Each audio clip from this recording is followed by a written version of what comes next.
ও জানে না ও কোথায় যাচ্ছে। আমার একটা 4 বছরের মেয়ে আছে। আমি প্রতিদিন রাত্রে 2টা, 2:30, 3টা বাজে মাহফিল থেকে যখন যাই, ওই পর্যন্ত আমার মেয়েটা সজাগ থাকে। আমি গেলে কিছুক্ষণ আদর করলে, বুকে জড়ায় ধরলে, আদর করলে আমার লগে কিছু কথা থাকে তার। ও তার ভাই বোন অন্যগুলার নামে বিচার দেয় আমার কাছে, ওই মারছে, এই করছে, সেই করছে। এগুলা শুন না আদর করে দিলে তুই আমার মেয়ে ঘুমায়। তো গাজার 4 বছরের বাচ্চা মেয়েও তো এমন। ও তো বাবার আদর চায়, মায়ের আদর চায়। ও জানে না ওর গন্তব্য কোথায়। সে যদি বাচ্চা মেয়েটা, যদি বাচ্চা ছেলেটা যদি তার মাকে বলে, মা কোথায় যাচ্ছি আমরা, কি বলবেন?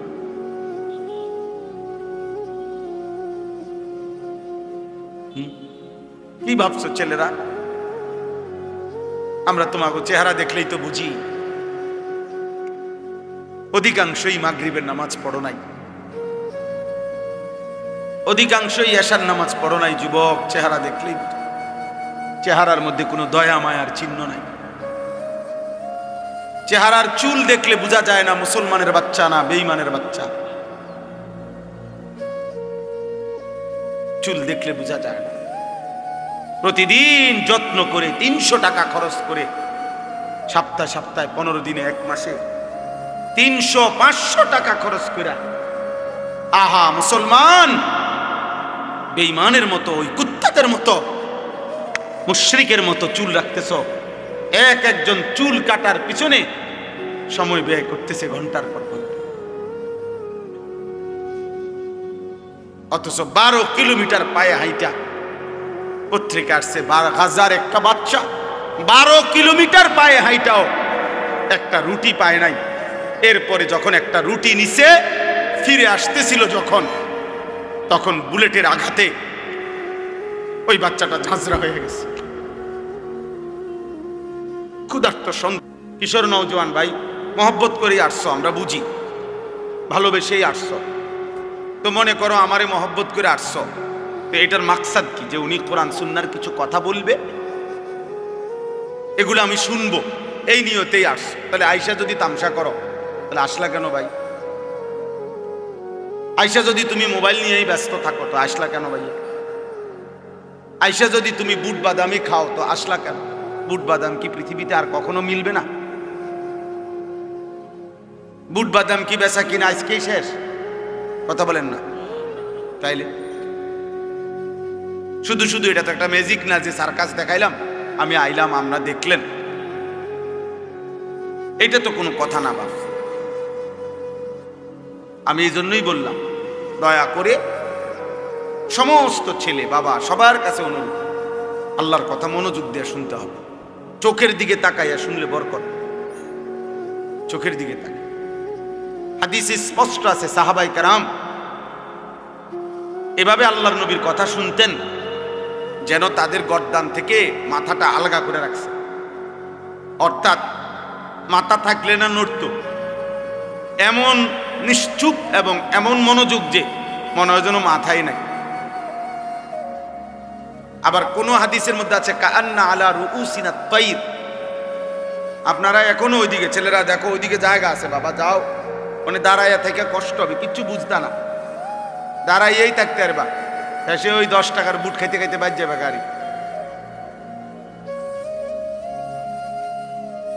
বসতে হবে, আমার কথা হলো এটা বসতে হবে, আমার নজরের সামনে দাঁড়ায় থাকার সুযোগ নেই, আর নয়তো চলে গেলে ভালো।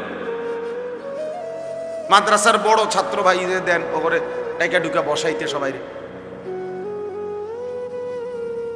মাশা, কেউ দাঁড়ায় থাকে না, একজন আরেকজনের বলেন টাইম না বসাই দেন। তো সাহাবায়ে কেরাম বলতেছেন কাআন্না আলা রুউসিনা তাইর, আমরা নবীজির চারপাশে বসলাম নবীজির কথা শুনতে, এতটা মনোযোগ যে যেন আমাদের মাথার উপরে পাখি বসছে। তো কোনো মোটা ডালের মধ্যে পাখি বসে, যে ডাল নড়ে না, চিকন পাতলা ডালে, গাছের ডাল আর কি, যেটা শুধু নড়ে হালকা বাতাসেই, এটার মধ্যে পাখি বসে না, কারণ এ তো শুধু নড়ে। তো এজন্য এতটাই স্থির মাথা, যে এত মনোযোগ যেন মাথার উপরে আইসা পাখি বসছে। রাসূলুল্লাহ সাল্লাল্লাহু আলাইহি সাল্লামের কথা সাহাবায়ে কেরাম এভাবে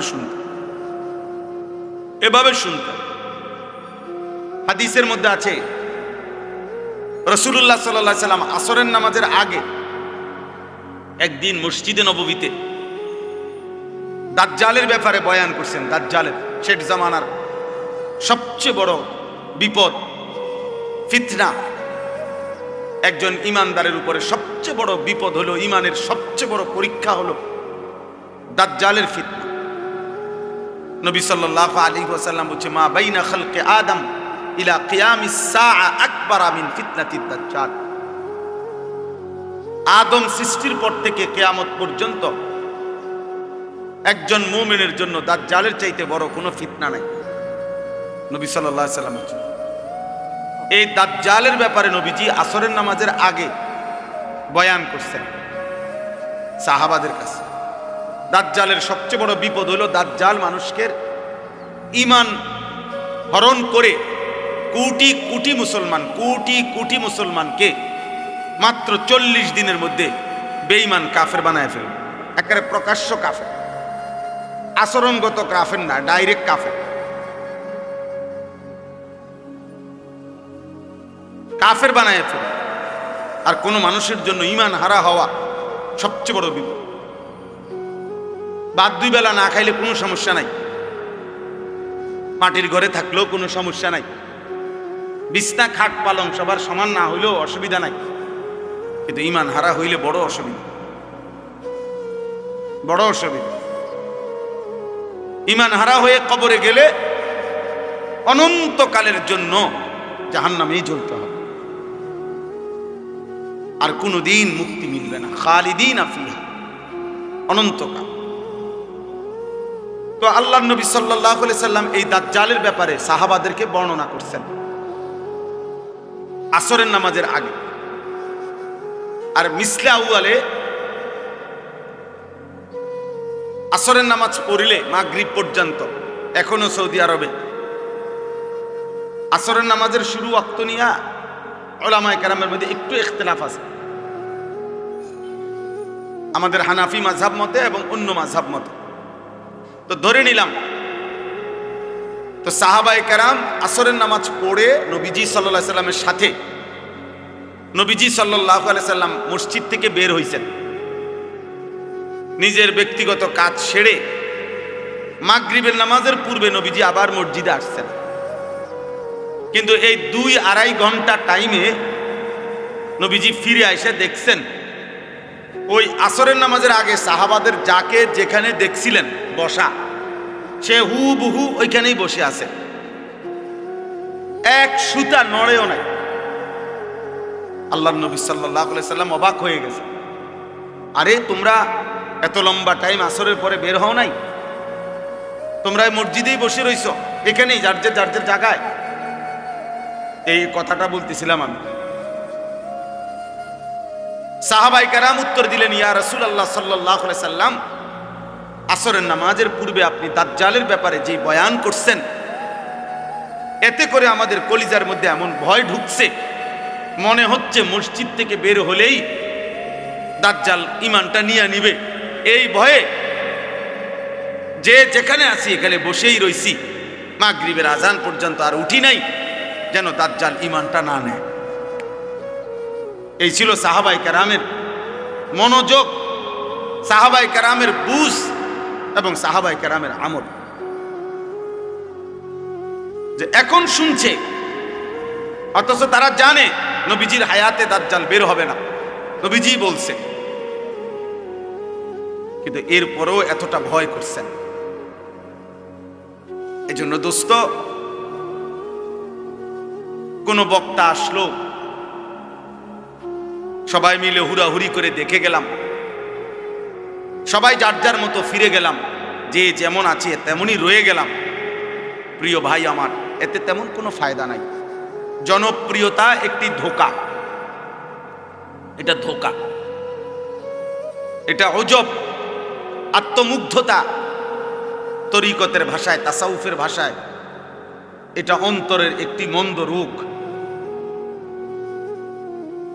এই যে মানে আমার এখন অনেক জনপ্রিয়তা, আমার অনেক ভক্ত, নিজের কাছেই নিজে অবাক হওয়া, অথবা অন্যরাও মনে করা কারো কোনো জনপ্রিয়তা দিয়ে বক্তারও কোনো লাভ নাই, শ্রোতারও কোনো লাভ। এটা স্পষ্ট মনে রাখতে হবে। আজকে যদি আমারে বাংলাদেশের 1 কোটি মানুষ না 10 কোটি মানুষ আমারে যদি চিনে, তা আমার কবর রাজা মাপত তো লাভ হইল। তাহলে আমার জনপ্রিয়তা দিয়ে আমার কি লাভ হইল? তা আমি এই জনপ্রিয়তা দিয়ে ঘাস নি কাটব? বলেন বলেন। তারপরে এবার আপনারা বলেন, মনে করেন আমার 1 কোটি মানুষ চিনে, তা আপনার কি লাভ? চিনে আমারে না, তা আপনার কি লাভ? বলো, একটা ছেলে বলো, বাবা তোমার কি লাভ? আমারে চিনে আরি, বুঝলাম। মনে করো আমার 10 কোটি মানুষ চিনে, তো তোমার কি চিনে? তোমার ফায়দা কি? আমারে চিনলে তোমার কি? আমারে না চিনলে তোমার সমস্যা কি? আমি কি তোমার ভাত খাই? তাই এই জন্য বুঝাইলাম, জনপ্রিয়তা দিয়ে বক্তারও কোনো ফায়দা নাই, শ্রোতারও কোনো কি নাই, ফায়দা। ফায়দা ওই এক জিনিসেই, ঈমান এবং আমল। ঈমান এবং আমল, ঈমান এবং আমল, এটাই বাঁচার মাধ্যম, এটাই মুক্তির মাধ্যম। আমার জন্য, আপনাদের জন্য, ছেলেরা তোমাদের জন্য, বয়স্ক বাবা আপনাদের জন্য। আমরা এইসব মিলাই নিলে হইতো না।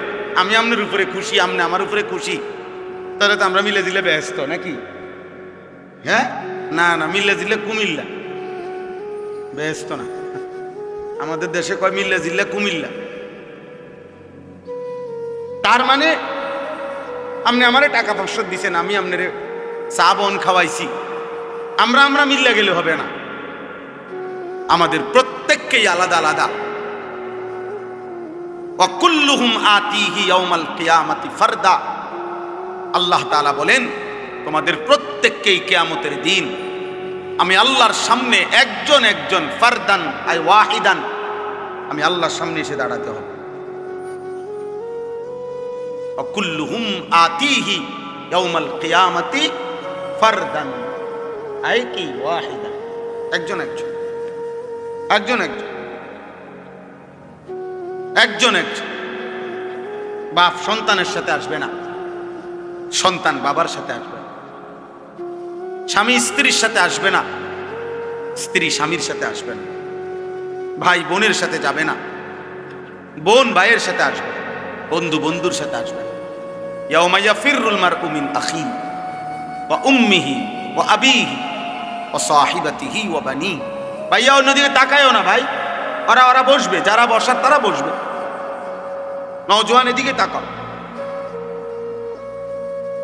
তাইলে আল্লাহ তাআলা বলেন, হাসরের ওই কঠিন ময়দানে ভাই ভাই থেকে পলায়ন করবে, মা পলায়ন করবে, বাবা পলায়ন করবে, স্ত্রী পলায়ন করবে, সন্তানগুলো পলায়ন করবে। এরপরে আর থাকে কি? এরপরে আর কে থাকে? লিকুল্লি ইমরিইম মিনহুম ইয়াউমাইদিন শা'নুন ইউগনি। আল্লাহ তাআলা বলেন, প্রত্যেকেই নিজেকে নিয়ে ব্যস্ত হবে। ইয়া রাব্বি নাফসি নাফসি, ইয়া রাব্বি নাফসি নাফসি। আদম থেকে ঈসা,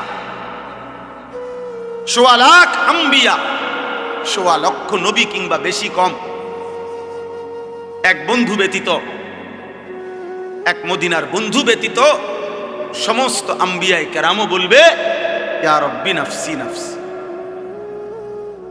আল্লাহ আমাকে বাঁচান, আমাকে বাঁচান, আমাকে বাঁচান, আমাকে বাঁচান। হযরত ইব্রাহিম আলাইহিস সালাম ইসমাঈলকে দেখবে, ডাকবে না, কিতাবে আছে।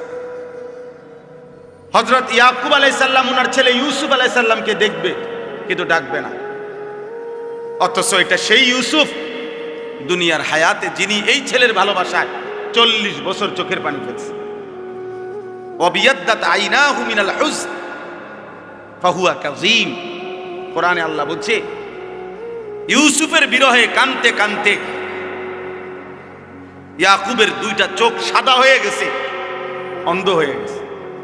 কিন্তু আজকে হাসরের মাঠে দেখার পরেও ডাকবেন। মুসা আলাইহিস সালাম ওনার বোন এবং মাকে দেখবে, কিতাবে আছে মুসা নবী বলবে লা আসআলুকাল ইয়াউমা উম্মি ওয়ালা উখতি, আয় মাওলা মাকেও চাই না বোনকেও চাই না, বাল আসআলুকাল ইয়াউমা নাফসি, আজ শুধু আমি আমাকে বাঁচাইতে চাই।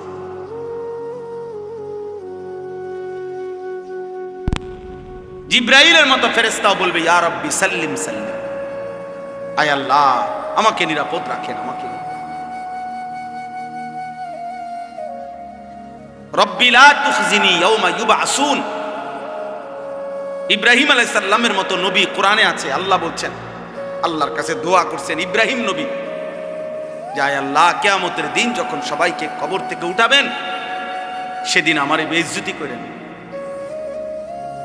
রব্বি লা তুখজিনি, হাসরের দিন, কিয়ামতের দিন। ওই ছেলে এটা কি, এই অপদার্থ কোথাকার।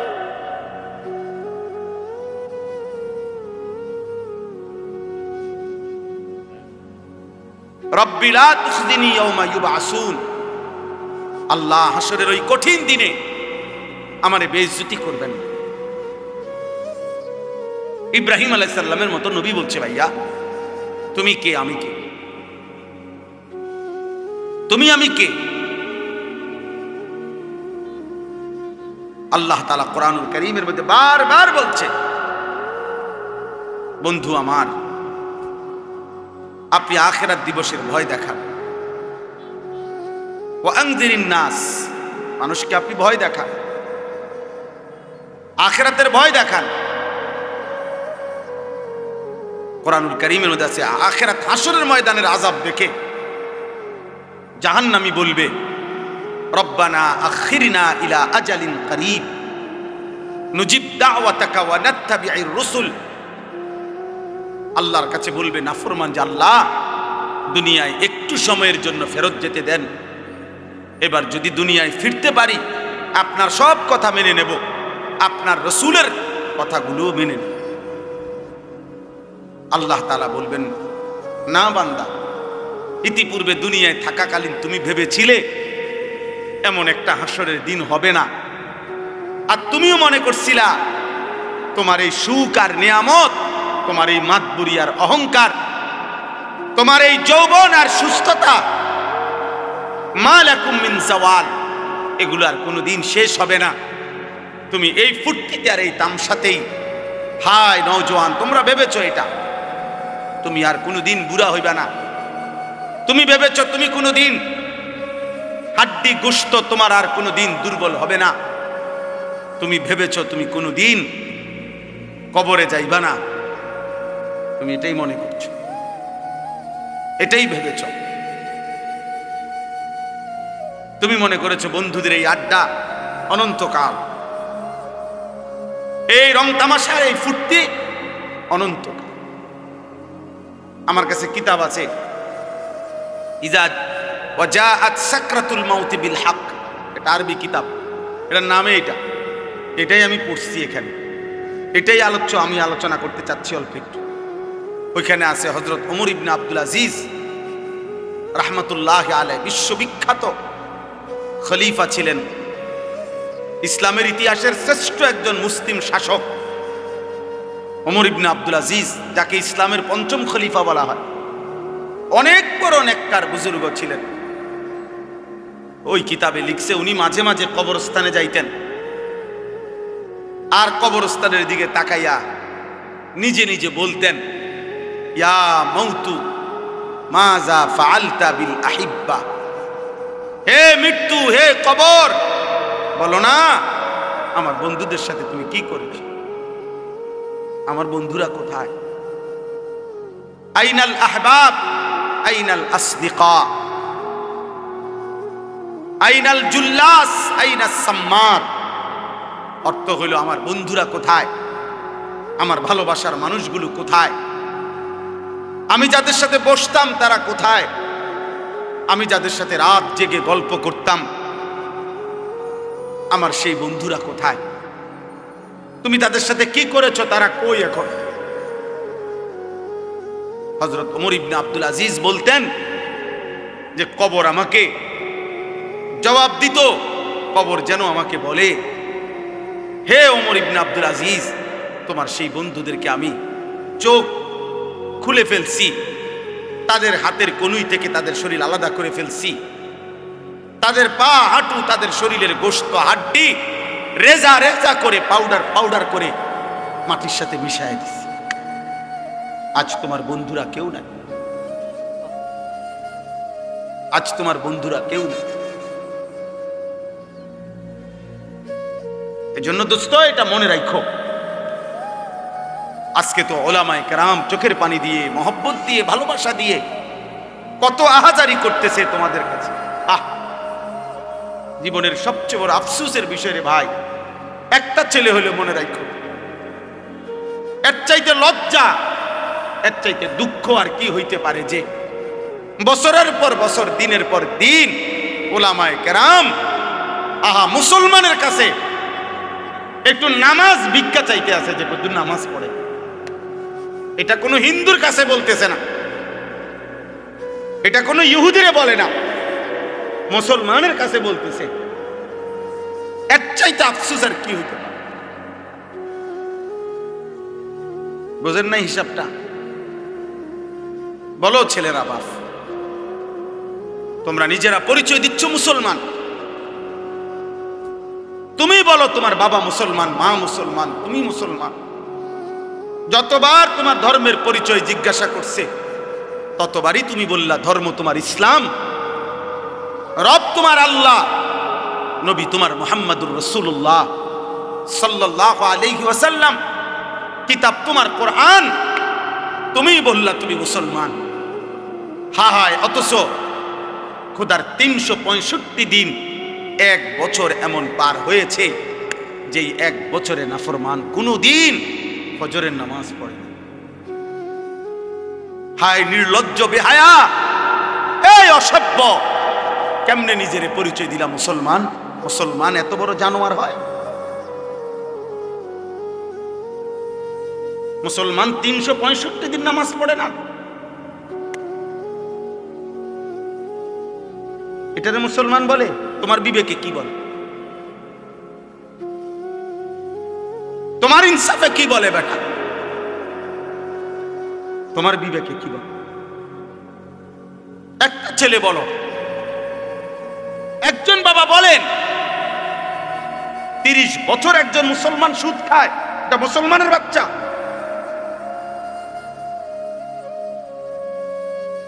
একটা মুসলমান 30 বছর ওজনে কম দেয় প্রত্যেক দিন, এটা মুসলমান? একটা মুসলমান বুঝি প্রত্যেক দিন নর্তকীর ছবি, নাটক, সিনেমা, নাচ, গান, টেলিভিশন দেখবে, এটা মুসলমান? একটা মুসলমান বুঝি 60 বছর পর্যন্ত বিড়ি সিগারেট খাবে, এটা মুসলমান? একটা মুসলমান বুঝি 60 বছর বয়সেও কথায় কথায় গালিগালাজ করবে, এটা মুসলমান?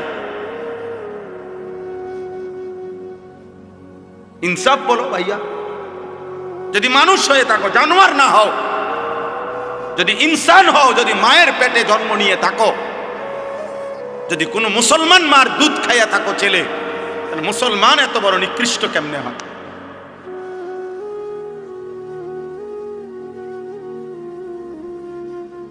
বলো ভাই।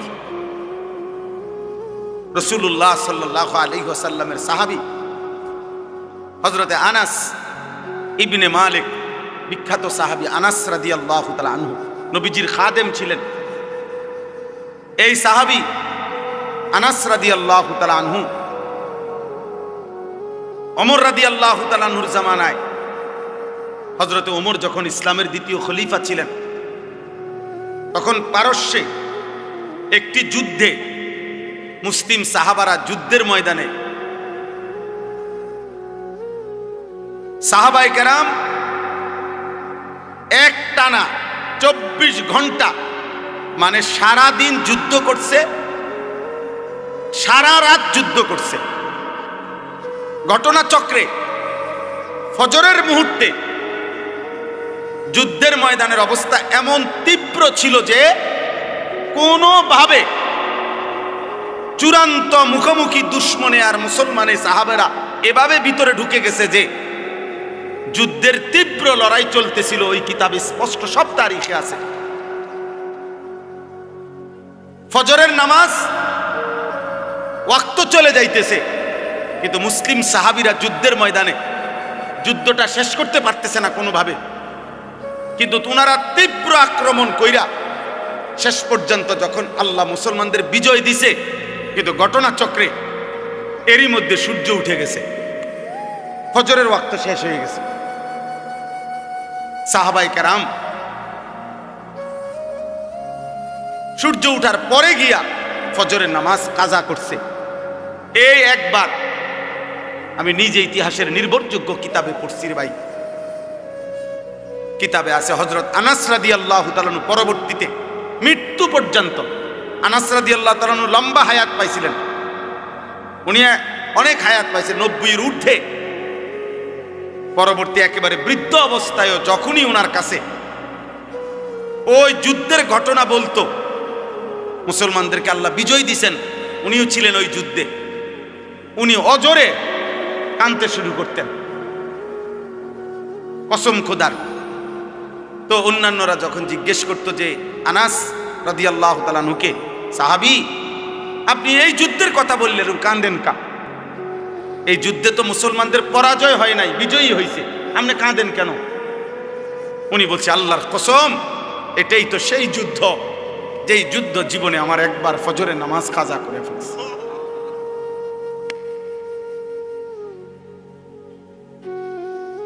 যেই যুদ্ধ আমার জীবনে একবার ফজরের নামাজ, ওটা মনে হইলেই উনি চিৎকার দিয়া কাঁদলেন, হায় আমার জীবনে একবার তো, একদিন আমার জীবনে ফজরের নামাজ তো কাজা হয়েছে, এটা তো সেই যুদ্ধ, আমি বিজয় দিয়ে করব কি, আমার তো ফজর ছুটে গেছে।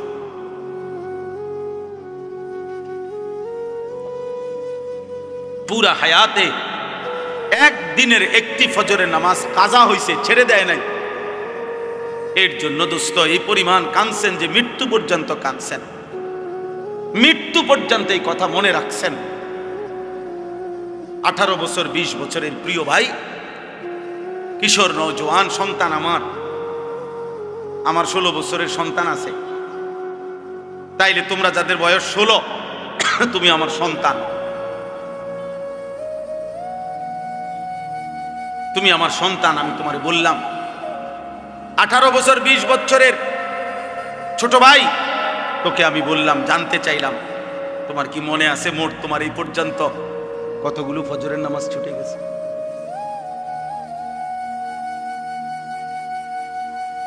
বলো ভাই। হুজুর এই মাত্র ফজরের নামাজের কথা বলল। আহা, রাসূলুল্লাহ সাল্লাল্লাহু আলাইহি সাল্লাম স্পষ্ট বলছেন, লা ইয়াশহাদুহুমা মুনাফিকুন। এশার নামাজ এবং ফজরের নামাজে উপস্থিত হয় না কে? নবীজি পরিষ্কার বলছে, মুনাফিকুন, মুনাফিক। নবীজি স্পষ্ট বলছে যে ফজরের নামাজ পড়ে না সে মুনাফিক, যে এশার নামাজ পড়ে না সে মুনাফিক। তো সুপারিশ মিলবে কার থেকে বাবা? হ্যাঁ, যিনি সুপারিশ করবেন উনি তো তোমাকে বললেন মুনাফিক। তো তোমার সুপারিশ করবে তোমার কোন আব্বা, তোমার কোন বাপে সুপারিশ করবে? হ্যাঁ, সুপারিশ কি? নবীর সুপারিশ মানে এটার কোনো নিয়ম কানুন নাই।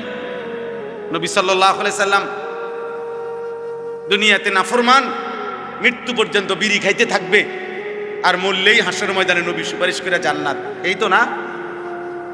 সুদ খাইতে খাইতে কবরে যাবে, নবীজি হাসরের ময়দানে জান্নাত দিয়ে দিবেন সুপারিশ করে, এই তো সুপারিশ নাকি?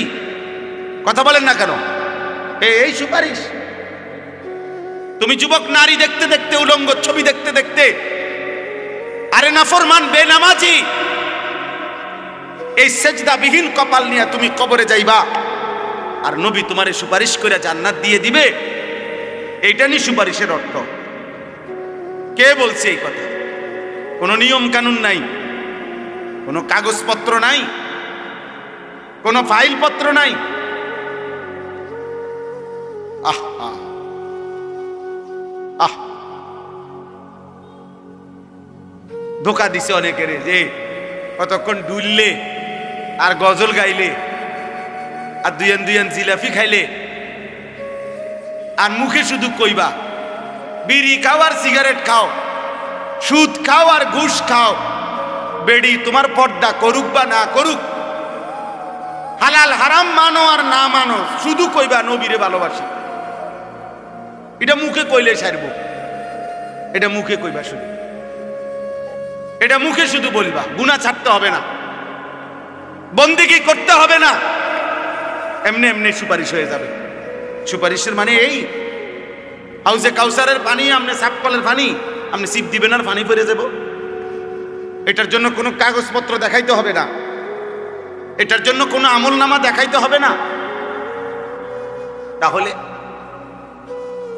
এই জন্য একটা ছেলেকে বললাম, একজন বাবাকে বললাম, যারা ফজরের নামাজ, আমার শায়েখ, আমার হুজুর, আমার উস্তাদ, আমার মুরব্বী বলছেন, আমি এই জন্য ওই কথার তাকিদ করলাম। ফজরের নামাজ মুমিনের নামাজ, ফজরের নামাজ দ্বারা, প্রিয় ভাই ছেলেরা, বাবা শুনো বাপ, এটা কঠিন কিছু না, মোটেই কঠিন কিছু না। 4টা রাকাত নামাজ কঠিন না, একটা মোবাইলে অ্যালার্ম দিয়ে রাখলেও উঠা যায়। আবার ঘুমাও, ফজরের পরে লাগলে তোমার ঘুম বাকি থাকলে তুমি আবার ঘুমাইও। ফজরের নামাজ পড়ার চেষ্টা না করলে, বিশ্বাস করেন এটা জরুরি বিষয়, এটা জরুরি বিষয়।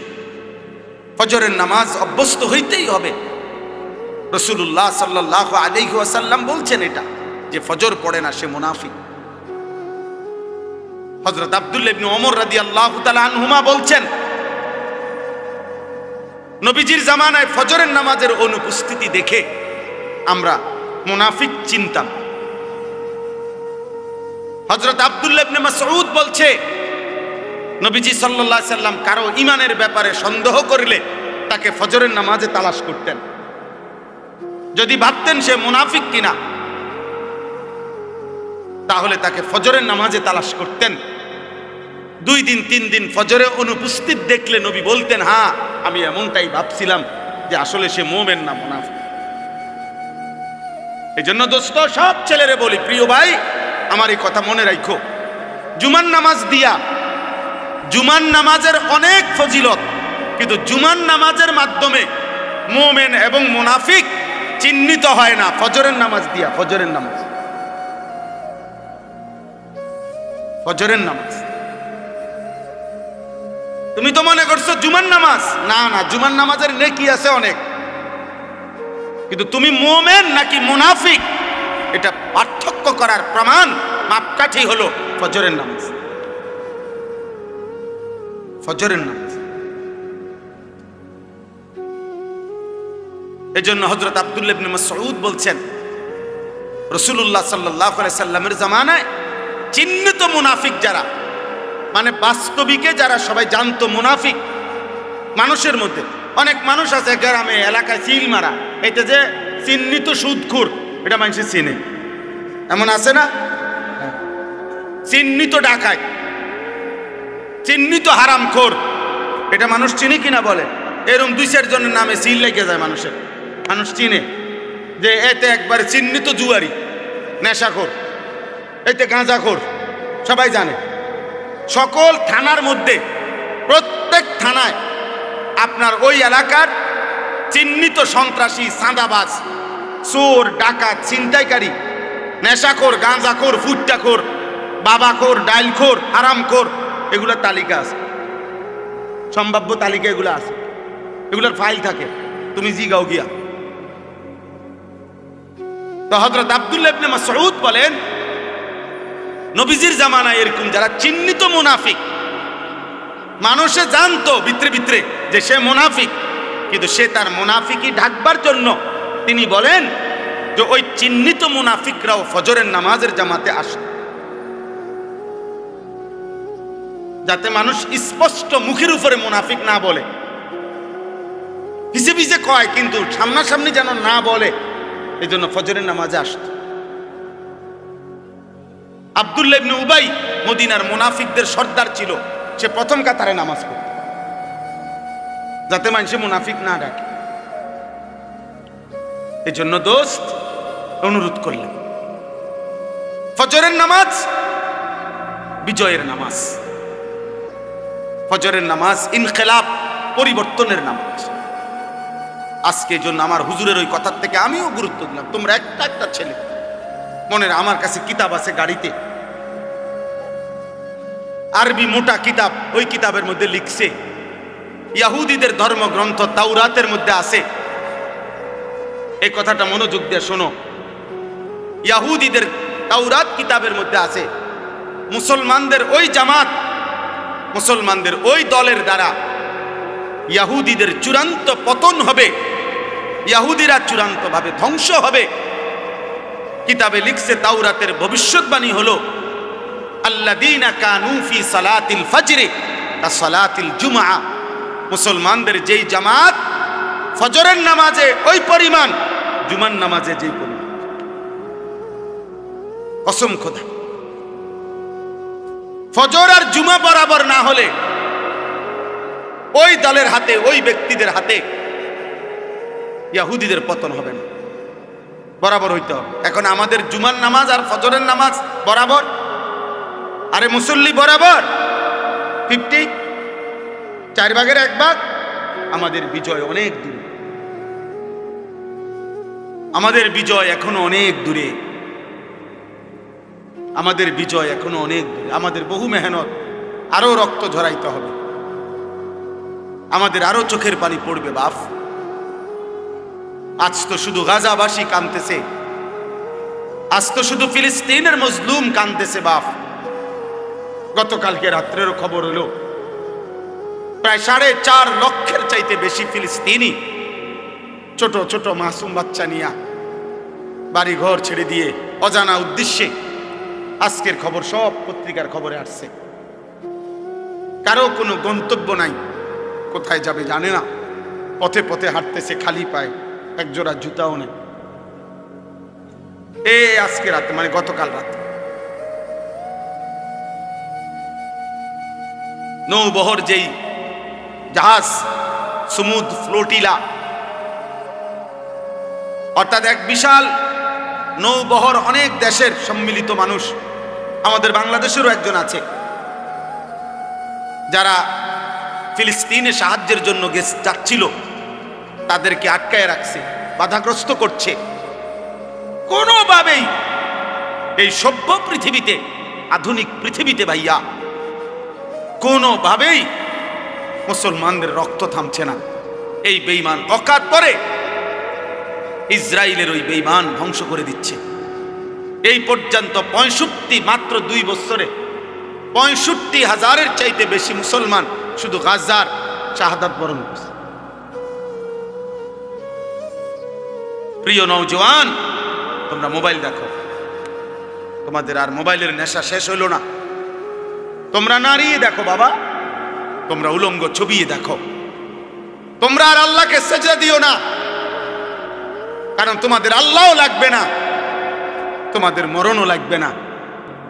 তোমরা দেখো, নারী দেখো, ছবি দেখো, মোবাইলের অশ্লীল দৃশ্য দেখো, আর মোটরসাইকেল চালাও, আর সমবয়স বন্ধুদেরকে আড্ডা দাও, নেশা করো, গাঁজা খাও, যা মন চায় তাই করো, কারণ তোমাদের উপরে কোনো মুসিবত আসবে না। তোমাদেরকে শয়তান বলে দিছে, তোমাদেরকে ইবলিস বলে দিছে, তোমাদেরকে শয়তান বলে দিছে যে তোরা ঘাবড়াইস না, তোরা নাফরমানি করতে থাক, আমি দেখবো তোদেরকে। হ্যাঁ, ইন্নামা ইয়াদউ হিজবাহু লিয়াকুনু মিন আসহাবিস সাঈর। আল্লাহ বলছে শয়তান তার দলবলকে ডাকতেছে প্রতিদিন যেন সকলে মিলে জাহান্নামী হয়, জাহান্নামী হয়। দুশ্মন আমাদেরকেও ছাড়বে না রে বাপ, আমাদেরকেও ছাড়বে না। আমাদের পার্বত্য চট্টগ্রাম হাতছাড়া হওয়ার পথে। আমাদের পার্বত্য চট্টগ্রাম বাংলাদেশের এই 3টা জেলা রাঙ্গামাটি, বান্দরবন, খাগড়াছড়ি সহ ওই সাইড যে কোনো মুহূর্তে হাতছাড়া হওয়ার পথে।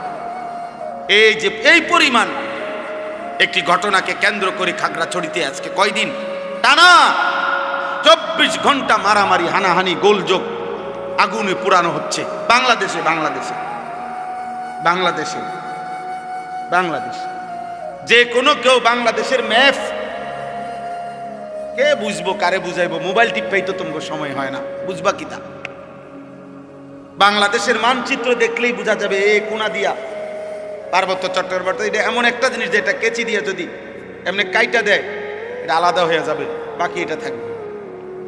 যেই কোনো সময় কেচি দিয়ে কাটার মতো। বাংলাদেশের 10 ভাগের 1 ভাগ হলো এই 3টা জেলা, আর বাকি 61টা জেলা বাংলাদেশের 9 ভাগ। বিশাল অঞ্চল। জেলা যদিও 3টা, এরিয়া অনেক বড়, বিশাল বড় এরিয়া। পার্বত্য চট্টগ্রাম যদি হাতছাড়া হয় তো কক্সবাজার সমুদ্র সৈকত সহ সেন্ট মার্টিন সব হাতছাড়া হয়ে যাবে। আর কিছুদিন পরে দেখবা উত্তরবঙ্গ নাই, রংপুর বিভাগের 8টি জেলায় প্রতিদিন খোদার কসম প্রতিদিন মুসলমান খ্রিস্টান হচ্ছে। একদিন, বেশি দিন আর লাগবে না, বিখ্যাত থালা যখন হাতে নিবা তখন আর মোবাইলের এমবিও থাকবে না, আর তোমার মোবাইলের আব্বাও থাকবে না, তোমার ফেসবুকও থাকবে না, ইউটিউব। আমি দায়িত্ব নিয়ে বলছি, বুঝা শুনে বলছি। আমি দিন রাত 24 ঘন্টা আমার মূল ফিকির, মূল কাজ, মূল মেহনত মুসলমানের নওজোয়ানকে নিয়ে ভাবা। তোমরা ভিক্ষা করবা, ভিক্ষা করবা বললাম। কেউ তোমার প্লেটে একটা ভিক্ষাও দিবে না। গাজাবাসীর সন্তান,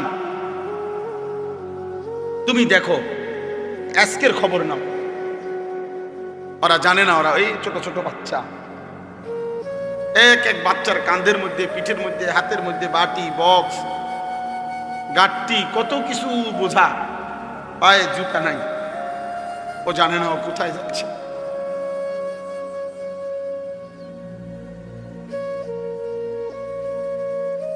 ও জানে না ও কোথায় যাচ্ছে। আমার একটা 4 বছরের মেয়ে আছে।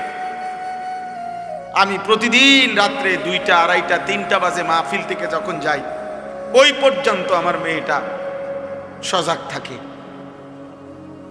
আমি গেলে কিছুক্ষণ আদর করলে, বুকে জড়ায় ধরলে, আদর করলে আমার লগে কিছু কথা থাকে তার।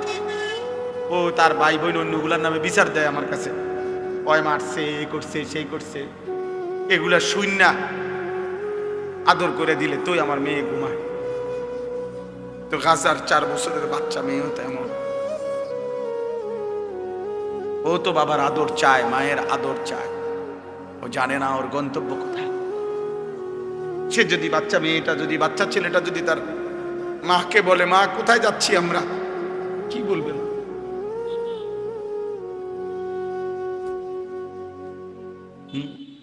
কি ভাবছো ছেলেরা?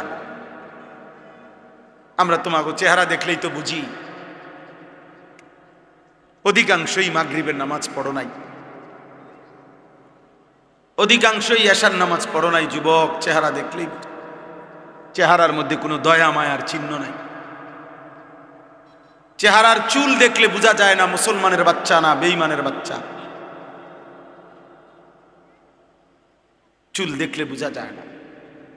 প্রতিদিন যত্ন করে 300 টাকা খরচ করে, সপ্তাহে 15 দিনে, 1 মাসে 300-500 টাকা খরচ করে, আহা মুসলমান বেঈমানের মতো, ওই কুত্তাদের মতো, মুশরিকের মতো চুল রাখতেছ। একজন চুল কাটার পিছনে সময় ব্যয় করতেছে ঘন্টার পর ঘন্টা। অথচ 12 কিলোমিটার পায়ে হাইটা। পত্রিকা আসছে গাজার একটা বাচ্চা 12 কিলোমিটার পায়ে হাইটাও একটা রুটি পায় নাই। এরপরে যখন একটা রুটি নিচে ফিরে আসতেছিল তখন বুলেটের আঘাতে ওই বাচ্চাটা ঝাঁঝরা হয়ে গেছে। ক্ষুধার্ত সন্তান। আল্লাহ যেন বলছে, আয়েশা বর, আমি তোরে জান্নাত থেকেই মেহমানদারি করব।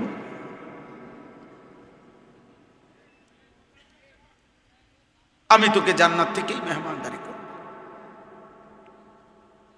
এই জন্য বাপ, আমি একজন ছেলের আশায় আছি। আমি কোনো প্রার্থী না, আমার কোনো মার্কা নাই, আমি কোনো নির্বাচনী জনসভায় আসি নাই। আমি আশা করি কোনো একজন ছেলেও যদি ভাবো যে আমার বদলানো দরকার, আমার আল্লাহর সাথে আমাদের আল্লাহ ছাড়া আগেও কেউ ছিল না, আগামীতেও কেউ নেই। আমরা বেঈমানদের মতো সমপরিমাণ, আমরা যদি 200 কোটি মুসলমানও রাত দিন মাড়ি গাড়ি পরিশ্রম করি, তারপরও কাফের মুশরিকদের সমপরিমাণ দুনিয়া, অর্থ সম্পদ, ক্ষমতা, অস্ত্র সরঞ্জাম আমাদের হবে না। আমি বললাম এটা হবে না। আল্লাহ যদি কাফের চাইতে বেশি পরিমাণ দুনিয়া ইমানদারদেরকে দিত, তো নবী মুহাম্মদকেই দিত। কথা বোঝো নাই? রাসূলুল্লাহ সাল্লাল্লাহু আলাইহি সাল্লামকেই দিত, কারণ উনার চাইতে বেশি তোমারে ভালোবাসে। কথা বলে না? নবীজির চাইতে বেশি ভালোবাসে তোমারে। তো যেদিন আল্লাহর নবী পেটে ক্ষুধার কষ্টে 2টা পাথর বাঁধছিলেন, সেদিন আল্লাহ ছিলেন? কথা বলে না? আরে আল্লাহ ছিল কিনা বলো না? যেদিন নবীজি সাল্লাল্লাহু আলাইহি সাল্লামের দান শহীদ করা রক্তে উহুদের প্রান্তরে পড়েছিলেন ঘন্টার পর ঘন্টা, সেদিন আল্লাহ ছিল? তো তুমি বুঝো না, দুনিয়া মিলবে না বেঈমানের মতো। আমরা যদি বিল্ডিং বানাই 30 তলা, তো বেঈমান স্বাভাবিক বিল্ডিং বানাবে 150 তলা। তুমি ওই পর্যন্ত যাবে কোন দিন? তোমার বিল্ডিং যেদিন হবে 330 তলা, ওদের বিল্ডিং হয়ে যাবে 200 তলা।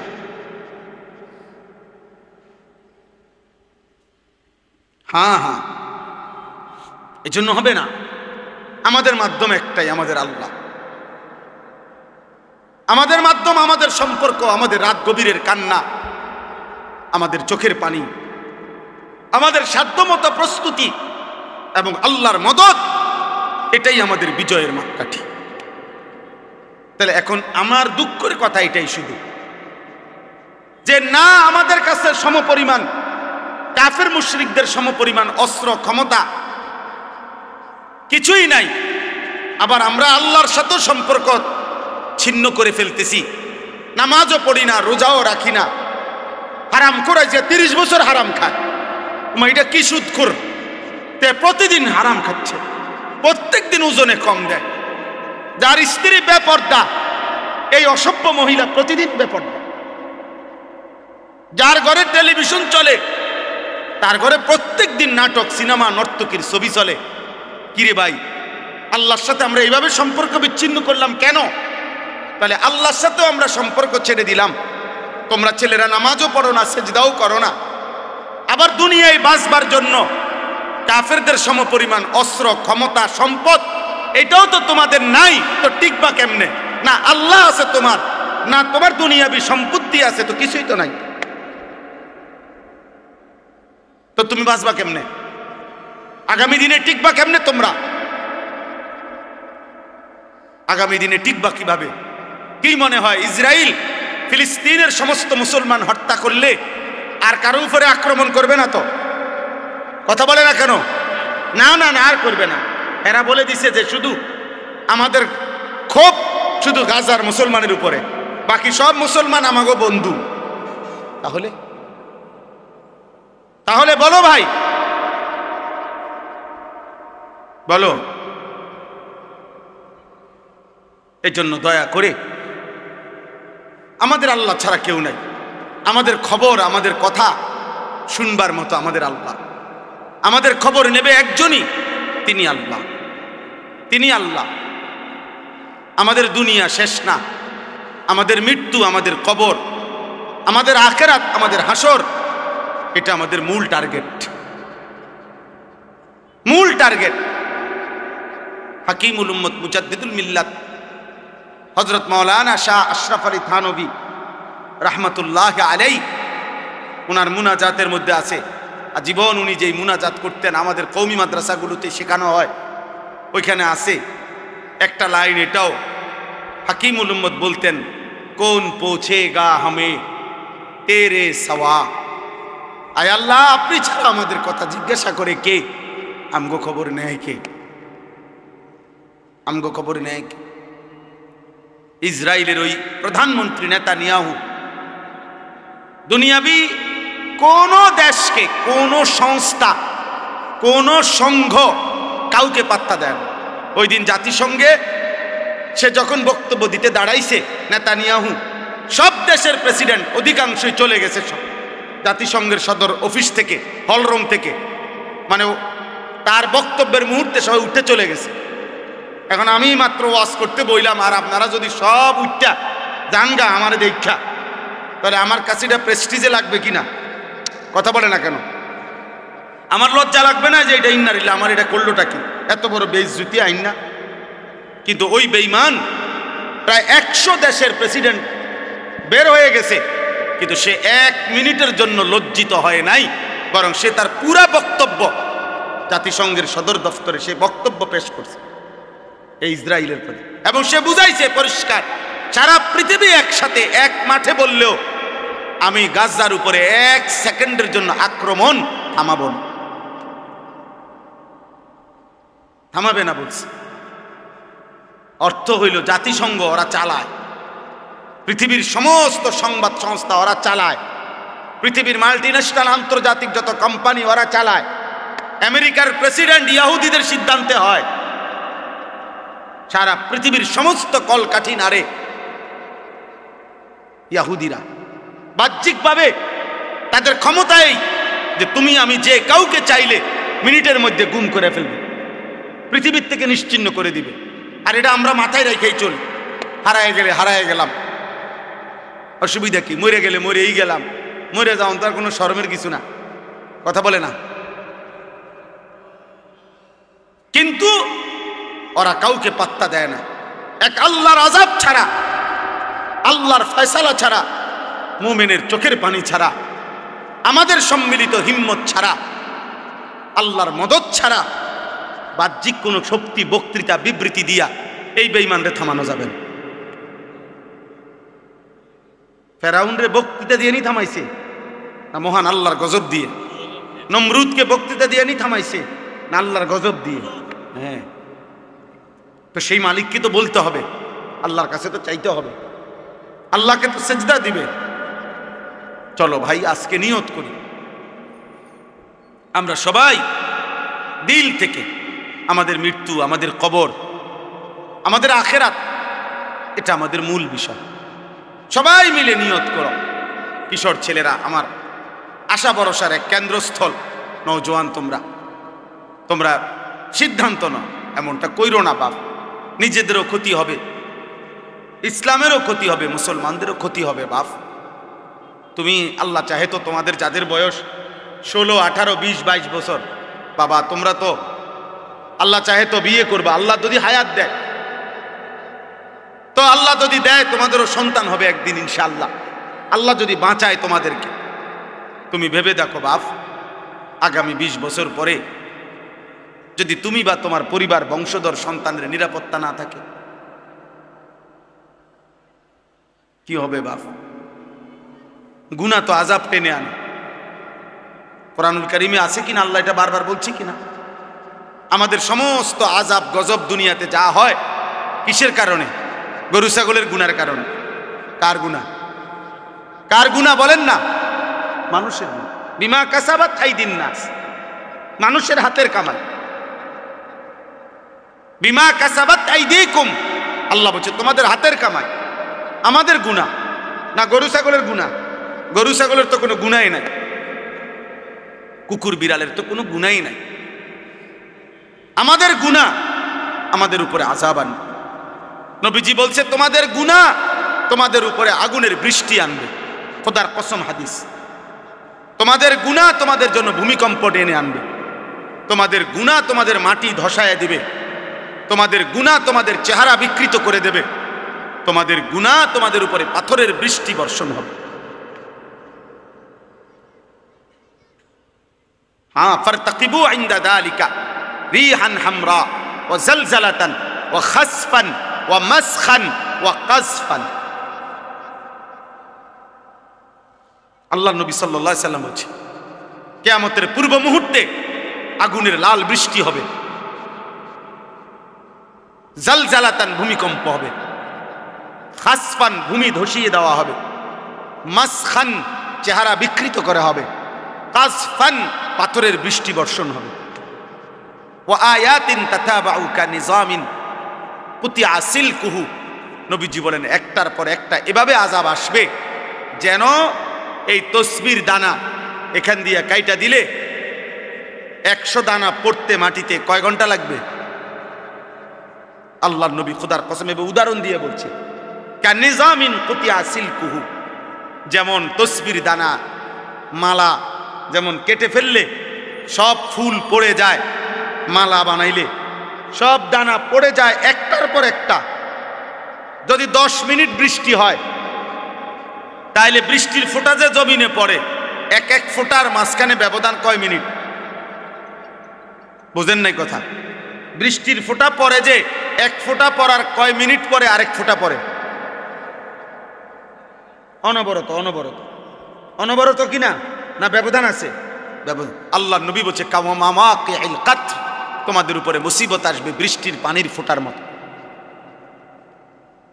তসবির দানা ছিঁড়ে ফেলার মতো। কাকিতাইল লাইলিল মুজলিম, এগুলো সব কিয়ামতের পূর্বের কথা। এটি হয়ে গেছে এই যে কথা না, নূহ নবীর জমানার কথা বলেন। নবীজি বলছে অন্ধকার অমাবস্যার রাত্রির মতো তোমাদের উপরে মুসিবত আসবে, কিছুই খুঁজে পাইবা না, কি করা উচিত? আল্লাহর নবী বলছে ইউসবিহুর রাজুলু মুমিনান ওয়া ইউমসি কাফিরান, সকালবেলা থাকবা মুমিন, সন্ধ্যা হয়ে যাবা কাফের। সন্ধ্যায় ছিলা মুমিন, সকালে হয়ে যাবা কাফের। আল্লাহর নবী সাল্লাল্লাহু আলাইহি সাল্লাম এক সাহাবী হুযাইফাকে বলছিলেন, হুযাইফা যদি কোনোদিন আল্লাহর পথে চলতে গিয়ে কাউকে খুঁজে না পাও তাহলে একা গাছের শিকড় গোড়ালি কামড়াইয়া ধরা একা হলেও দ্বীনের উপরে থাকবে। ওয়ালাউ আন তাআদ্দা বিআসলি শাজারাতিন হাত্তা ইউদরিকাকাল মাউত ওয়া আনতা আলা যালিক, মৃত্যু পর্যন্ত। আমি অনুরোধ করলাম, আমরা বলার চেষ্টা করছি, আমরা তোমাকে বুঝাইবার চেষ্টা করছি। আপনারা যারা বাবা আছেন, অভিভাবক আছেন, আপনারা আপনাদের ছেলের প্রতি যত্নবান হন। খাট পালং আর সোফার ফার্নিচার, বিল্ডিং আর ইট, টাইলস আর বাথরুম নিয়ে এত ব্যস্ত হইয়েন না। 1000 বছর যাবত, লাখো বছর মানুষ টাইলস ছাড়াও ঘুমাইছে বাপ, ইমান ছাড়া যেন না ঘুমায়।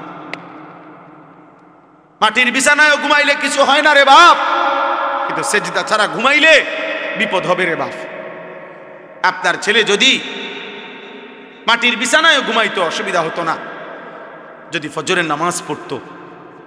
আর লাখ টাকার যদি পালঙ্কেও ঘুমায় অথচ ফজরের নামাজ পড়ে নাই, তো বিপদ হবে আপনারও, আপনার ছেলেরও, মেয়েরও, স্ত্রীরও। অতএব দয়া করে 2 কথা বললাম। এক, প্রিয় ভাই তোমরা মনে রাখো, বাবা যদি আগামীর পৃথিবী নিরাপত্তা, আমাদের জানমালের নিরাপত্তা হতে হয়, আমাদের আল্লাহর সাথে সম্পর্ক ছাড়া হবে না। শুধু বাংলাদেশের একটা দল 2টা দল নিয়ে ভাবলে হবে না, সারা পৃথিবীর দিকে খেয়াল রাখতে হবে। সারা পৃথিবীর কাফের শক্তি যেই কোনো মুহূর্তে পৃথিবীর যেই কোনো অঞ্চলের মুসলমানদের উপরে আক্রমণ করার জন্য প্রস্তুত। আর একবার শুরু করলে আরেকবার ঘুরে দাঁড়াইতে কষ্ট হয়ে যাবে। আজকে 76 বছর যাবৎ ফিলিস্তিনের মুসলমান ইসরায়েলের হাতে রক্ত দিচ্ছে, এটা হলো ঐতিহাসিক তথ্য। আজকে 61 বছর যাবৎ রোহিঙ্গা মুসলমানরা বার্মার বৌদ্ধ কাফেরদের হাতে রক্ত দিচ্ছে।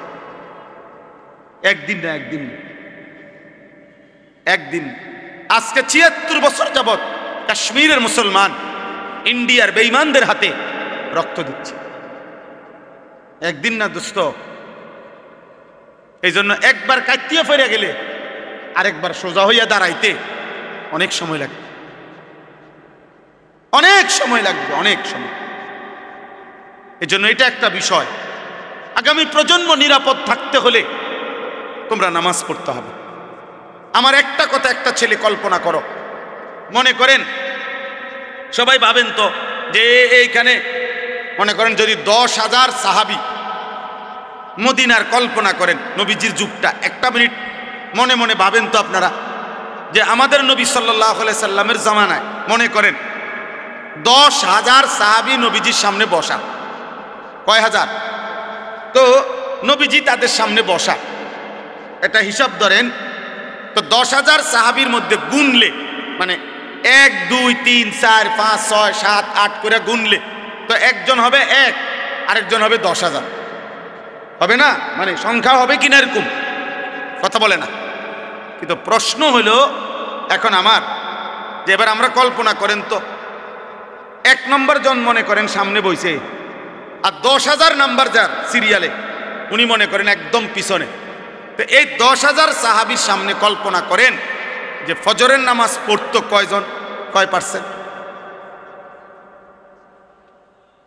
কথা বুঝছেননি আমার? 5 ওয়াক্ত নামাজ পড়তো কয় পার্সেন্ট? কথা বলে না। হারাম থেকে বেঁচে থাকতো কয় পার্সেন্ট? হালালের উপরে চলতো কয় পার্সেন্ট? তো বিজয় তাদের হবে না, তো আমগুনি হবে। এবার আমরা এখানে হিসাব করি, এখানে আমরা যদি 1000 মানুষ হই তো এবার আমাদের হিসাব করেন, গুনেন, আমরা গুনেন ফজরের নামাজ কয় পার্সেন্ট? মোবাইলে নারী দেখে না, ছবি দেখে না, উলঙ্গ দৃশ্য দেখে না, এমন কয় পার্সেন্ট? হ্যাঁ বলেন, ইনসাফ করেন। তাহলে আমাদের বিজয় আসবে কেমনে ভাই? সাহাবায়ে কেরাম হারাম থেকে বেঁচেছেন শতভাগ, আল্লাহর বন্দিগি করছেন শতভাগ। আর আমাদের নেশাগ্রস্ত জুয়ারি জিনাখোর বেবিচারী কি পরিমাণ! আমাদের এক এক ছেলের চেহারা দেখলেই বোঝা যায় মাত্র 18 বছর 20 বছর, কোডি সাফা ভিতরে ঢুকে গেছে। অসভ্য নারী দেখতে দেখতে, উলঙ্গ ছবি দেখতে দেখতে এই হাইওয়ান নিজের বীর্যপাত হতে হতে তার শরীরটা আর কিচ্ছু নেই। আমি যদি বাপ চাচা না থাকতো ছেলেরা, তাইলে তোমাকে কইতাম, শুনাইতাম কাছে থাকা। তোমার কাছে জানে না, আমি জানি। 16 বছরের ছেলের হালাত কি, 14 বছরের ছেলের হালাত কি, ক্লাস 9 ছেলের হালাত কি। অসংখ্য যুবক নওজোয়ান কিশোর মৌলানা সাহেব জিনা করতে করতে ক্লান্ত হয়ে গেছে, বেবিচার করতে করতে ক্লান্ত হয়ে গেছে। এমন ছেলেও 1000 বার চোখের পানি ফেলে আমগো কাছে দোয়া চাইছে, দোয়া চায় যে সারা রাত উলঙ্গ ছবি দেখে, যার নিজের লজ্জাস্থান নিজের হাত দ্বারা শেষ করে দিছে।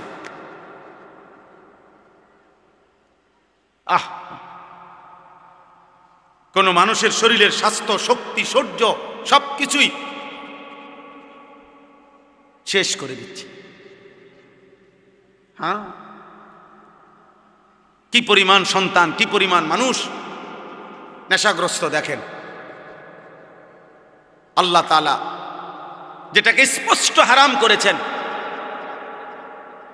নেশার যেই কোনো জিনিস প্রিয় যুবক, 1 বিন্দু এটাও হারাম, 1 বালতিও হারাম। আল্লাহর নবী সাল্লাল্লাহু আলাইহি সাল্লাম একটা কথা শুধু বলি, মারাত্মক ভয়ঙ্কর একটা কথা আছে। নবীজি বলছে, মান শারিবাল খামরা, যে মদ পান করে, নেশা করে, গাঁজা খায়, বাবা খায়, ইয়াবা ট্যাবলেট নেয়, এরকম নেশাগ্রস্ত, খোদার কসম আল্লাহর নবী বলছে তার বড় 2টা ক্ষতি হয়। 1 নাম্বার হলো মান শারিবাল খামরা, যে ব্যক্তি নেশা করে, আল্লাহর নবী সাল্লাল্লাহু আলাইহি ওয়াসাল্লাম বলছে তারাকাস সালাহ, সে টোটাল নামাজ ছেড়ে দেয়, তার আর নামাজ পড়ার তৌফিক হয় না।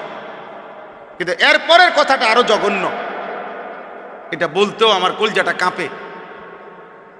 নবী সাল্লাল্লাহু আলাইহি ওয়াসাল্লাম বলছে নেশাগ্রস্ত ব্যক্তি অচিরেই ওয়াকা আলা আম্মাতিহি ওয়া খালাতিহি, আপন চাচি, মামি, ফুফি, খালা চাচাতো বোন, মামাতো বোন, ফুফাতো বোন, খালাতো বোন, এমন নিকট আত্মীয়র সাথে জিনা এবং ব্যভিচার করতে আগ্রহী হয়।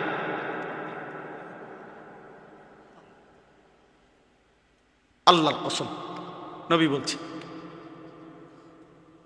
এজন্য যে নেশাখোর হয় জিনাখোর, যে নেশা করে সে জিনাও করে, যে জিনা করে সে নেশাও করে। হ্যাঁ, যেখানে গান বাদ্য হয় সেখানে জিনা ব্যভিচার হয়, যেখানে জিনা ব্যভিচার হয় সেখানে গান বাদ্য হয়। এই তিন জিনিস একসাথে, নেশা, নারী, গান একসাথে, এক প্যাকেজ, এক প্যাকেজ। যেখানে মদের আড্ডা সেখানে গানেরও আড্ডা, নারীরও আড্ডা। যেখানে নারীর আড্ডা সেখানে মদেরও আড্ডা, গানেরও আড্ডা। আল্লাহ আমাদেরকে হেফাজত করেন, আল্লাহ আমাদেরকে হেফাজত করেন। এই জন্য প্রিয় ছেলেরা, আমার এই শেষ তর্জমাটা শুনেন, আমার কথা শেষ। আল্লাহ তাআলা বলেন, ওয়ালাকাদ খালাকনাল ইনসানা, আল্লাহ আমাদেরকে আমাদের মৃত্যুর কথা মনে করায় দেওয়ার জন্য, মৃত্যুর কথা আল্লাহ কয়েকটা কথা বলছে। এক নম্বর, আল্লাহ বলে, শোনো, আমি আল্লাহই প্রত্যেকটা মানুষকে সৃষ্টি করেছি। এক, ওয়া না'লামু মা তুওয়াসবিসু বিহি নাফসু, আল্লাহ তাআলা বলে প্রত্যেকের অন্তরের গভীরে যত গুনাহের কুমন্ত্রণা, গুনাহের আগ্রহ আমি আল্লাহ জানি, লুকাইতে পারবা না। আল্লাহ থেকে লুকানো সম্ভব? কথা বলেন না, উঠাউঠি করেন না। আর 5টা মিনিট শেষ, আমার তর্জমা বললেই শেষ। দোয়া করে যাও ভাই, ছেলেরা কষ্ট করছো, দোয়া করো, দোয়া করে যাও। এরপরে ওয়া নাহনু আকরাবু ইলাইহি মিন হাবিলিল ওয়ারিদ, আল্লাহ বলে যেই রগগুলোর মাধ্যমে, শিরা উপশিরার মাধ্যমে শরীরের ভিতরে সারা দেহে রক্ত সঞ্চালন হয়, আমি আল্লাহ তোমার ওই রগ রেশা শিরা উপশিরার চাইতেও কাছে। এই 3টা জিনিস প্রথম আল্লাহ বলছে। 1, আমি তোমাকে বানিয়েছি। 2, তোমার অন্তরের গভীরে যা আছে, যা মনে হয় দিলের ভিতরে, আমি তা জানি। 3, আমার আল্লাহ বলেন তোমার গর্দান সহ সারা দেহের রগ রেশা শিরা উপশিরার চাইতেও আমি কাছে। 4, ইজিয়াতালাক্কাল মুতালাক্কিয়ানে আনিল ইয়ামিনে ওয়া আনিশ শিমালি কাঈদ, আল্লাহ বলে তোমার ডানে বামে 24 ঘন্টা আমার 2 জন ফেরেশতা মোতায়েন আছে। তুমি আড়াল করবা কেমনে, লুকাইবা কার কাছে? 5, মা ইয়ালফিজু মিন কাউলিন ইল্লা লাদাইহি রাকিবুন আতীদ, আল্লাহ বলে তোমার জবান দিয়ে ভালো কিংবা মন্দ যা কিছু উচ্চারণ হয়, জিকির হোক, গালি হোক, ভালো হোক, মন্দ হোক, আল্লাহ তাআলা বলেন আমার একজন তৎপর চৌকান্না, একজন ফেরেশতা আলাদা তোমার জবানের প্রতিটা উচ্চারণ লিখে রাখছে। আলাদা আরেকটা ফাইল হইতেছে। এই 5টা কথা আল্লাহ বলছে যে বান্দা, 1 হলো আমি তোমাকে সৃষ্টি করেছি। 2, তোমার অন্তরের শেষ কোণায় ভিতরে যা আছে আমি তাও জানি। 3, এই মাশাআল্লাহ দেখেন, একটা মজার বিষয় হলো এই অনুভূতি জাগলে ভালো। এই যে ওই ছেলে মোবাইল ছবি উড়াইতে চাইছিল, আরো 3-4 জন একসাথে ধমক দিছে, তার মানে ওনারা বাক এতক্ষণের জন্য হইলেও বুঝছেন যে এটা হুজুর পছন্দ করে না। মাশাআল্লাহ, আল্লাহ আপনার ঘরে বরকত দান করে। সবাই একটু একটু করে কইলেও হবে, সবাই একটু একটু করে বললেও। বাপ যদি চোখের 1 ফোঁটা পানি ফেলেও যদি ছেলেটাকে বলতো, বাপ তোরে কষ্ট করছে, আমি ছোট্টবেলার থেকে বাপ আদর করে করে বড় করছি রে বাপ, তুমি আমার আল্লাহর নাফরমানি করো না বাপ, তুমি নামাজ পড়ো। একজন স্বামী ইচ্ছা করলে প্রয়োজনে স্ত্রীর কাছে 1 ফোঁটা চোখের পানি ফেলেন, ফেলে বলেন, বিবি তোমার আমি অনেক ভালোবাসি, তুমি আল্লাহর ওয়াস্তে বেপর্দা হইও না, তুমি বেনামাজি থাইকো না রে, নিয়ত করো চলো আমরা 2 জনে একসাথে নামাজ পড়ে যেন আখেরাত আমরা 2 জনেই জান্নাতি হই। হাদিসের মধ্যে আছে জান্নাতি বান্দাকে যদি, আরে মিয়া 70,000 না, যদি 70 কোটি জান্নাতের হুরও দেওয়া হয়, তারপরেও দুনিয়ার স্ত্রী যদি জান্নাতি হইতে পারে, খোদার কসম ওই স্বামীর জন্য দুনিয়ার স্ত্রীর তৃপ্তির চাইতে, সুখের চাইতে 70 কোটি হুরের সুখ বেশি হবে না, হালাল স্ত্রী যতটা আনন্দময় হবে। হ্যাঁ,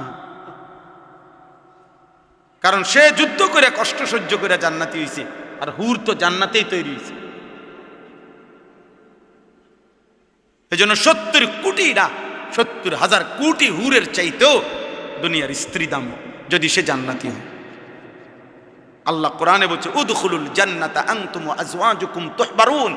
বাহ, আল্লাহ বলছে জান্নাতে, হাশরের ময়দানে আল্লাহ বলবে তোমরা তোমাদের স্ত্রী যাদের নেককার, তোমরা তোমাদের বিবিদেরকে সাথে নিয়ে তোমরা হাসতে হাসতে উদখুলুল জান্নাহ, জান্নাতে ঢোকো,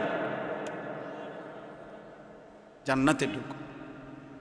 এক লগেই তো ঢুকতে দিছিল, স্বামী স্ত্রীরে এক লগেই তো দিছিল। ইয়া আদম উসকুন আনতা ওয়া যাওজুকাল জান্নাহ, এক লগেই তো থাকতে দিছিল। আদম এবং হাওয়া এক লগে থাকতে দিছিল না? হ্যাঁ, বুঝা গেল স্বামী স্ত্রী নেককার হলে এই মজাটাই আলাদা, এই জান্নাতটাই আলাদা। আল্লাহ আমাদেরকে তৌফিক দান করে।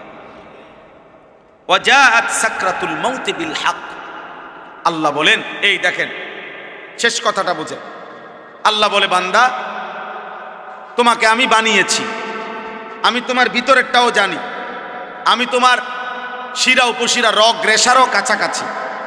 আমার 2 জন ফেরেশতা তোমার ডানে বামে, আমার আরেকজন ফেরেশতা তোমার জবানের সব লিখে রাখে।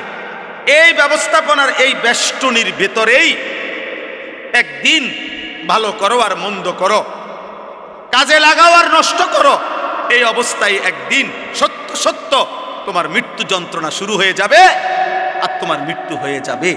যালিকা মা কুনতা মিনহু তাহিদ, যেই মৃত্যু থেকে তুমি পলায়ন করতে চেয়েছি, যেই মরণ তুমি চাও নাই কোনোদিন, তুমি না চাইলেও সেই মরণ একদিন চলেই আসবে।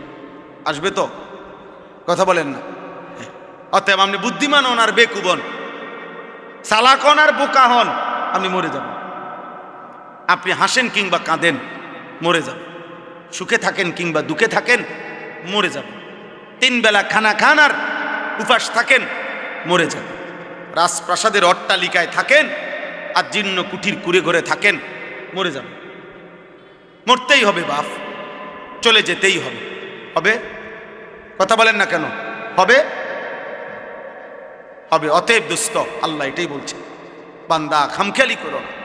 অনুফিখা ফিস সূর যালিকা ইয়াউমুল ওয়াঈদ, আল্লাহ তাআলা বলেন ইসরাফিল ফু দিবে আর হাসরের মাঠ কায়েম হবে। আর হাসরের মাঠই ইয়াউমুল ওয়াঈদ, যেই মাঠের যেই দিনের ব্যাপারে তোমাদেরকে ভয় দেখানো হয়েছিল যে আখিরাতের হাসরের আযাব বড় কঠিন, সেটা কায়েম হবে। ওয়াজাআত কুল্লু নাফসিম মাআহা সাইকুম ওয়া শাহীদ, আল্লাহ বলেন প্রত্যেকটি মানুষকে 2 জন ফেরেশতা হাসরের ময়দানে নিয়ে আসবে। 2 কাঁধের 2 ফেরেশতা, একজন পিছনে থাইকা সামনে আগাইতে থাকবে তাকে, যে আগে বারো আমি পিছনে আছি, আর আরেকজন আমল নামার ফাইলটা হাতে রাইখা তার সাথে সাথে থাকবে। সাইক যিনি, উনি পিছনে থাকবে। শাহিদ যিনি, উনি আমল নামাটা হাতে নিয়ে আল্লাহর সামনে এই ব্যক্তির ব্যাপারে সাক্ষ্য দিবে। আপনি বাঁচবেন কোথায়? গাঁটটা চাইয়া একটা চটকোনা দিব ফেরেশতা দেব, বাচ্চার ভূত কই যাও? হ্যাঁ, বাঘও কই? পিছনেও একজন আছে, সাথেও আমি আছি, কই যাবা? আসো, হাসরের ময়দানে আসো। ইয়াউমা ইদিন ইয়াসদুরুন নাসু আশতাতা লিইউরাউ আমালাহুম, আসো আমলনামা দেখতে আসো। এখন দেখবা, এখন দেখবা ফিডা কারে কর, এখন দেখবা লাথি কারে কর, এখন দেখবা নারীর মজা, এখন বুঝবা জিনার মজা, এখন বুঝবা নেশার বোতলের মজা, এখন বুঝো। এক এক লাথি দিয়া দিয়া যখন জাহান্নামে ফেলবে। হ্যাঁ হ্যাঁ, আমি মজাক করে বলছে লাথি দিয়ে দিয়ে জাহান্নামে ফেলবে। জাহান্নামে কোনো জাহান্নামীকে হাঁটাইয়া নেওয়া হবে না, লাথি দিয়ে দিয়ে নেওয়া, ধাক্কা দিতে দিতে নেওয়া হবে।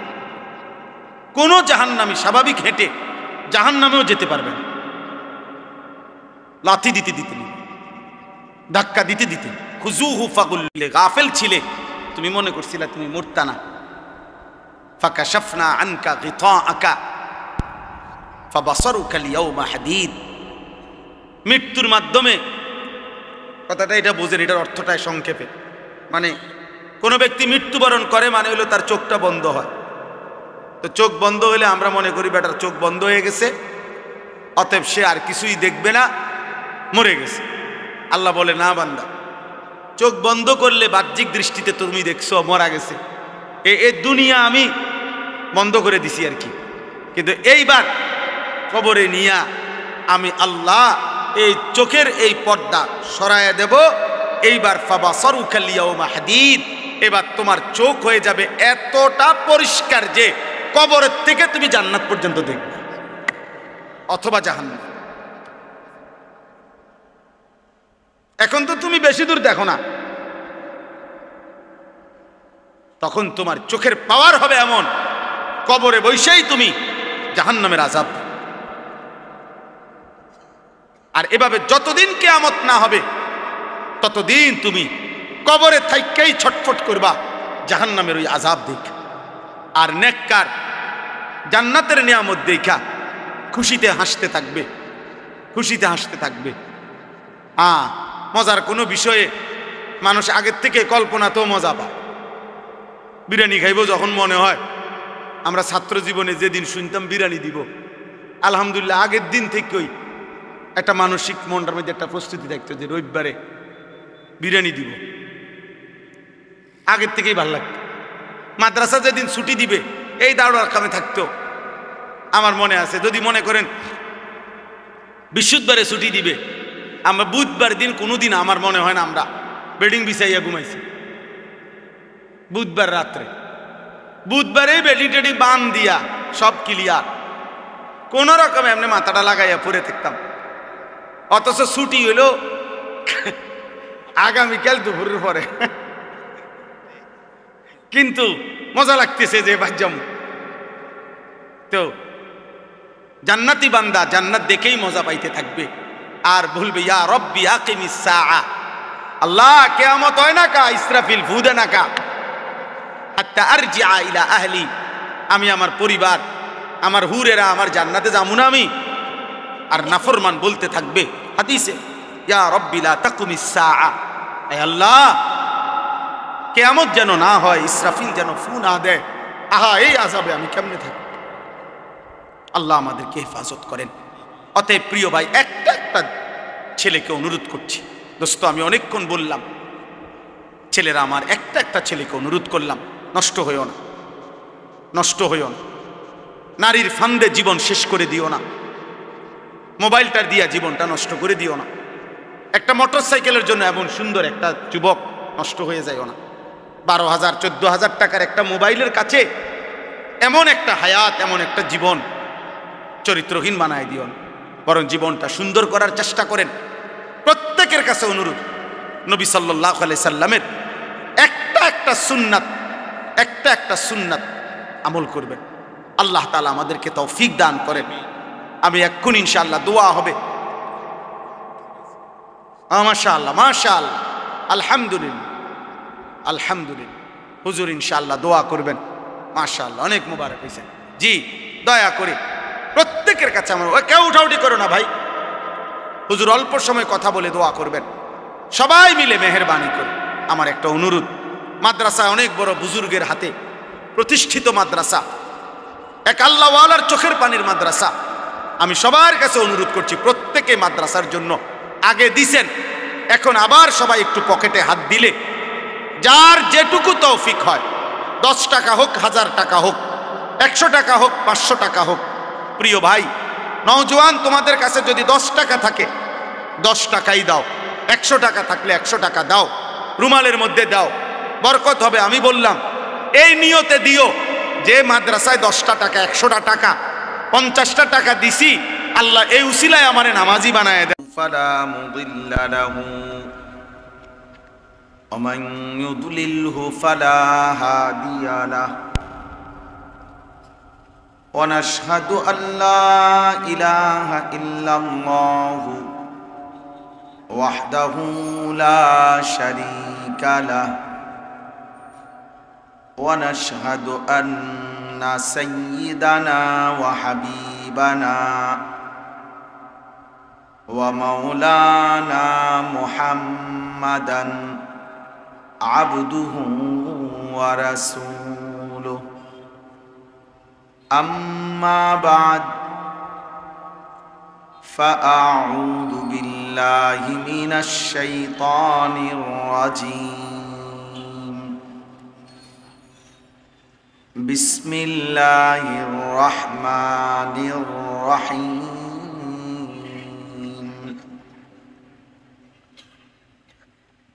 ولقد خلقنا الإنسان ونعلم ما توسوس به نفسه ونحن أقرب إليه من حبل الوريد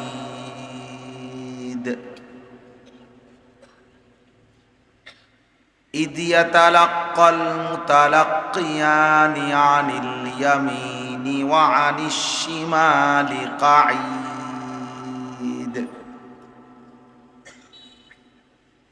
ما يلفظ من قول إلا لديه رقيب عتيد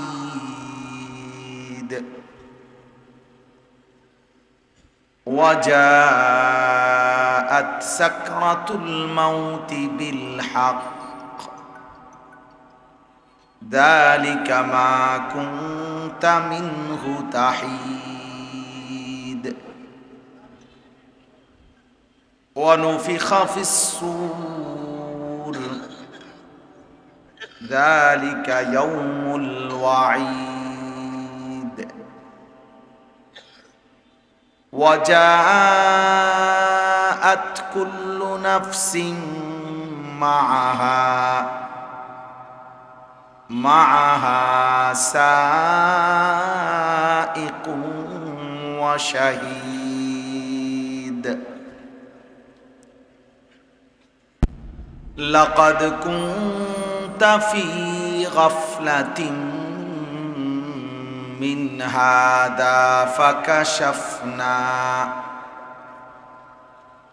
فكشفنا عنك غطاءك فبصرك اليوم حديد صدق الله مولانا العظيم وقال نبينا صلى الله عليه وسلم أكثروا ذكر هازم اللذات اللهم صل على محمد وعلى آل محمد كما صليت على إبراهيم وعلى آل إبراهيم إنك حميد مجيد اللهم بارك على محمد وعلى آل محمد كما باركت على إبراهيم وعلى آل إبراهيم إنك حميد مجيد سبحانك لا علم لنا إلا ما علمتنا إنك أنت العليم الحكيم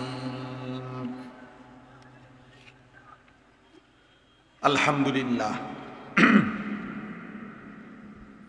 আল্লাহ পাক রব্বুল ইজ্জত জুল জালাল ওয়াল ইকরামের ফজল কারাম রব্বুল আলামিনের অপরিসীম ইহসান মেহেরবানি দয়া আল্লাহ তাআলা আমাদেরকে আজ 3 অক্টোবর 2025 রোজ শুক্রবার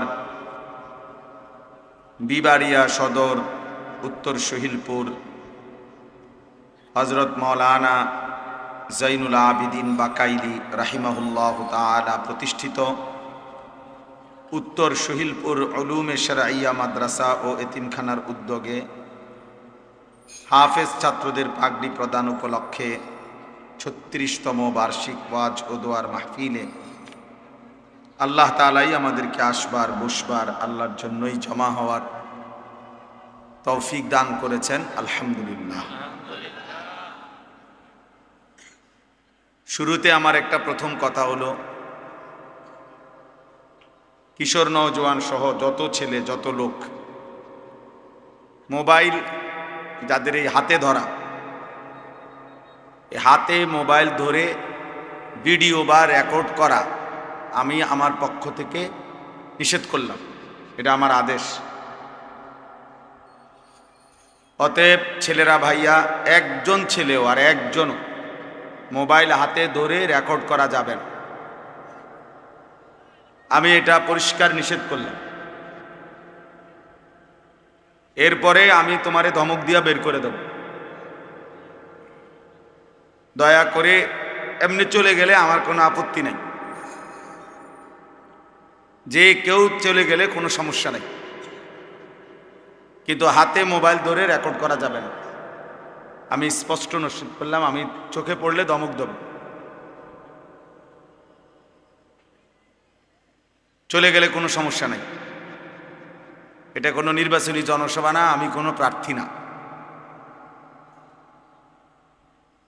অতএব একজনের জন্য যে পরিমাণ গুরুত্ব, 1 লক্ষের জন্য ওই পরিমাণই গুরুত্ব, এজন্য এটা জরুরি বিষয়।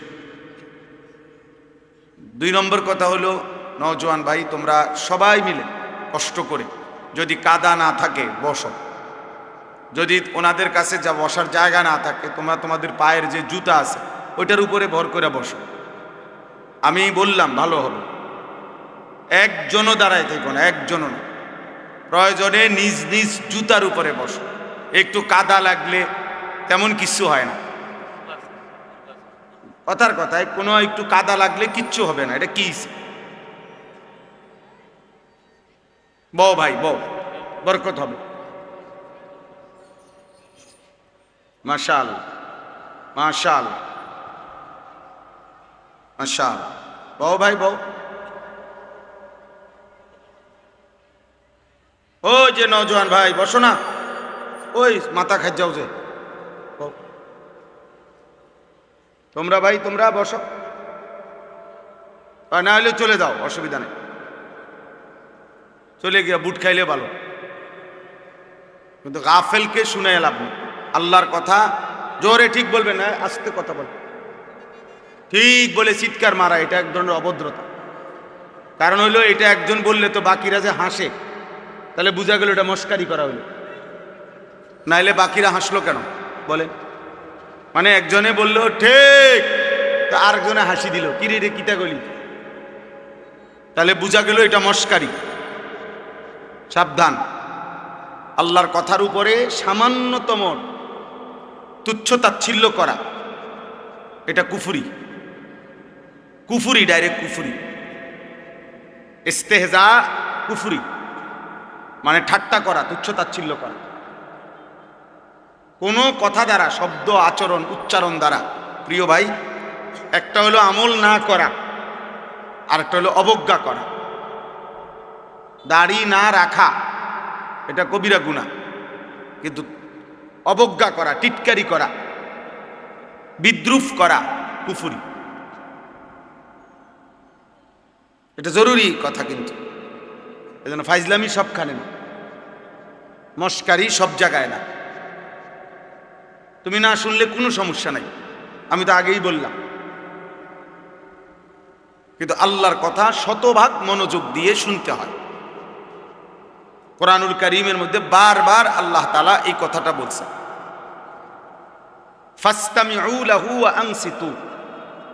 আমার কোরআন আল্লাহ আদেশ করেছেন তোমরা মনোযোগ দিয়ে শোনো এবং চুপ থাকো, লাআল্লাকুম তুরহামুন।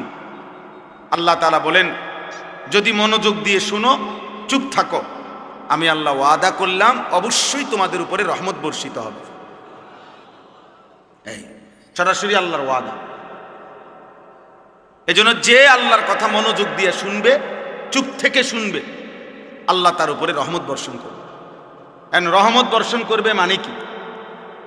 তাফসীরে রুহুল মাআনিতে আছে তৌফিকুত তাআ, ইউওয়াফিকুহুত তাআ।